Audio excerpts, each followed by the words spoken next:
What's going on, guys? It's Mark from Prime Toy Media. Welcome to the weekend toy review.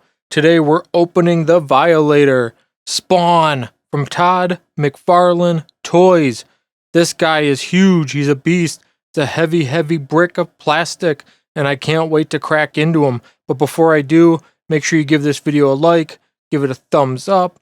Make sure you leave a comment on something you want to see opened in the future. We open toys old and new. And of course, hit that subscribe button if you want to see more. So without further ado, let's get started. Again, this thing is huge. Oh my goodness. Big Violator. This is not the one from 1994 that I had. And we'll pull him out at the end. Look at that big, fierce artwork. Not sure, was that drawn by Todd? Looks like a Todd work. But Greg Capullo did a lot of Spawn artwork too, so not 100% sure. Got the toy on the back. Got nice big windows so you can see inside. So without further ado, let's crack him open. There he is, guys, in his glory. This guy is huge. Look at him. Look at all that plastic. Look at all that detail. That is ridiculous. This is probably one of my favorite Spawn figures that's been done so far. So detail-wise, look at that sculpt. Look at that scary face. The arms. Man, if DC would have let him, this is what the Doomsday Devastator figure should have been. Just massive. Look at all that sculpt, all the little spikes and scales and lumps and bumps all over him. This is not somebody you want to run into in a dark alley at all. Height-wise, let's see, how tall is he? He is like 10.5 to 11 inches tall. That's a big boy. Articulation. Let's see, hand swivels. You know, he'd even make a good Rancor. Hasbro, pay attention. Got big old elbows.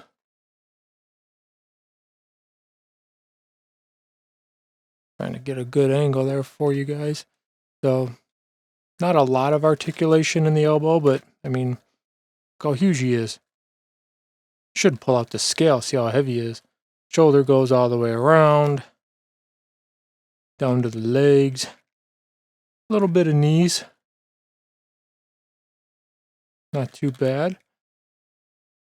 Foot's got good pivoting. I don't know why you'd ever need it that far forward, but you can do it if you need to. Oh, cool. So it pivots. I can't get a better shot of that. At the ankle, or well, you see at the toe, but also right there. So you got foot, ankle, and knee. So 3 different spots for articulation. A little bit of swivel in the crotch area. I don't know why I'm blanking on the name of that. Waist, a little bit, not much. You force it, you can go. So that's not bad. Not going to do too many crunches. Does have separate, you know, secondary body twisting ability, but not a lot. And let's see, where's he at? You can open and close his jaw somewhat.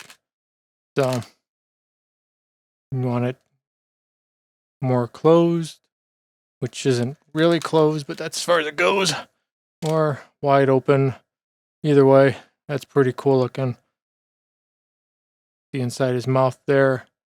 More detail.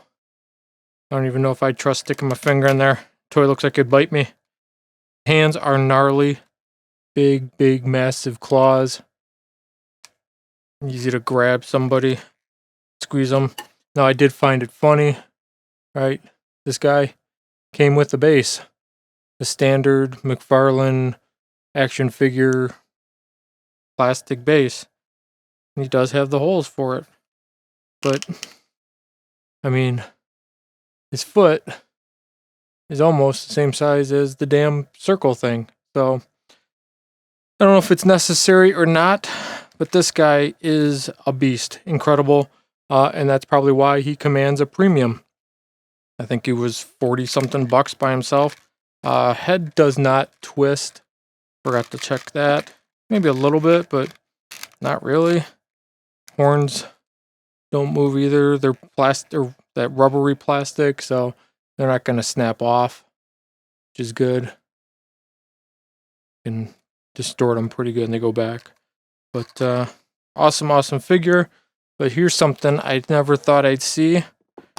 We got new school 2021-22 Violator in the house. Make sure he's standing up nice and tall. Versus 1994 Violator. Look at this guy. He's just a little boy. Took what are we looking at? 25 years, give or take. He must have hit the gym to go from this to that. Now this guy was cool for himself. I'm gonna get the big new guy out of the way for a second. Just show off this old school Violator. Like I said, 1994. His gimmick. You could open and close his jaw there. Kind of fun for the time. But he's a bendy figure. So, wherever you wanted to pose him, bend him up, you could do. Granted, I don't recommend this pose, but the idea was he's basically able to do whatever you want him to. Not always able to stand up, but with a little creativity, you could get a balance with him. So, pretty cool seeing the contrast. No feet pegs, so you're not mounting him to the bottom of anything. But copyright 1994. So, if you want a Violator, you're not going to be disappointed with this big guy. Can be a little bit difficult to stand up, but once you get him, he's good. And if you get a chance, you can pick up these old bendy rubber ones on eBay, pretty cheap still. And it's a nice throwback to the Spawn toys of yesteryear. So, thanks for watching. Hit that subscribe button if you haven't already. And go follow us over on Instagram. Post pictures of these guys fairly regularly, mixed and matched in dioramas and stuff. See ya.